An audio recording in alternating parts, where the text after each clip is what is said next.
ऐसी 3 angelic blessings जो आपको एंजल्स आपके इर्द गिर्द देना चाहते हैं। हमने सबने सुना होगा एंजल नंबर्स के बारे में, एंजल्स के बारे में।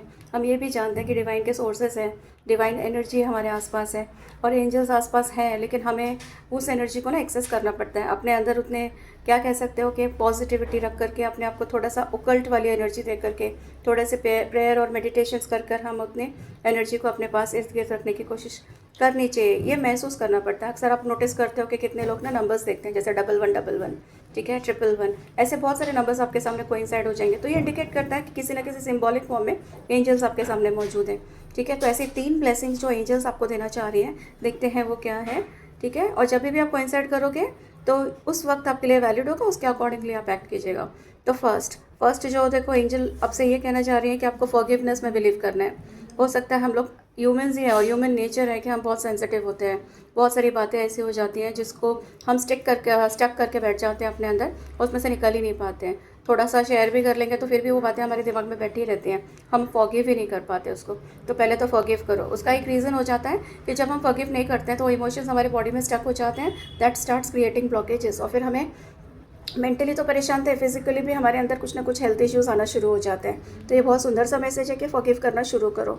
ठीक है, अपने आप को क्लटर फ्री रखो, ऐसा कुछ मत रखो जो आपको फ्यूचर लाइफ में आपको परेशान करने वाला है। ठीक है, उसके बाद सेकंड ब्लेसिंग ये क्या दे रहे हैं, आपने जो भी कुछ प्लान कर रखा होगा, इस वक्त आपके भले समझ में ना आ रहा होगा, लेकिन जो भी अच्छी चीज़ आपने प्लान कर रही होगी, बस 1 साल और का टाइम ले लीजिए, ईयर फ्रॉम नाउ, यानी अब इस वक्त से लेकर के पूरा 1 साल या तकरीबन उसके थोड़ा सा वक्त और आगे, वहाँ तक देखोगे कि आपके प्रॉब्लम्स आप सॉल्व होते हुए आपको नज़र आ रहे होंगे।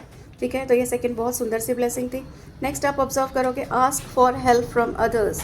तो कभी ऐसी सिचुएशन हो जाती है ना कि हम स्टक हो जाते हैं, समझ में नहीं आता है। जब आपके खुद का कुछ ना समझ में आ रहा होगा तो बहुत अच्छी सी बात है कि हम क्या कर लें कि बड़ों की गाइडेंस ले लें, या उस फील्ड में किसी की एक्सपर्टीज़ हो तो उनकी गाइडेंस ले लें, या काउंसलिंग वगैरह ले लें।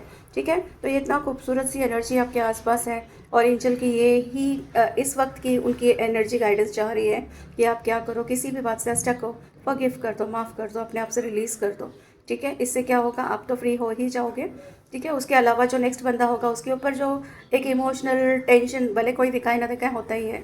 ठीक है, वो भी फ्री हो जाएगा, उसकी एनर्जी थोड़ी रिलीज़ होगी ताकि वो अपने आप को और बेहतर कर सके। ठीक है, उसके बाद आपकी जो भी अच्छी खासी प्लानिंग चल रही होगी या उलझन चल रही होगी या कुछ सॉल्व नहीं हो रहा होगा, आप समझ में नहीं आ रहा होगा कि ये चीज़ कब सुलझते हुए नज़र आएगी या कुछ कब बनेगा, XYZ कब मिलेगा, तो वो 1 साल से लगभग थोड़ा सा वक्त, इन्हें प्लस माइनस आप समझ लीजिए, आपको मिल जाएगा। नेक्स्ट आप ऑब्जर्व करोगे कि आपको इसके लिए अकेले अकेले टूटते फूटते नहीं रहना है। ठीक है, अगर आपको लग रहा है कुछ ऐसी गाइडेंस है कि किसी बातचीत करके सॉल्व हो जाती है तो वैसे कर लीजिए, काउंसलिंग।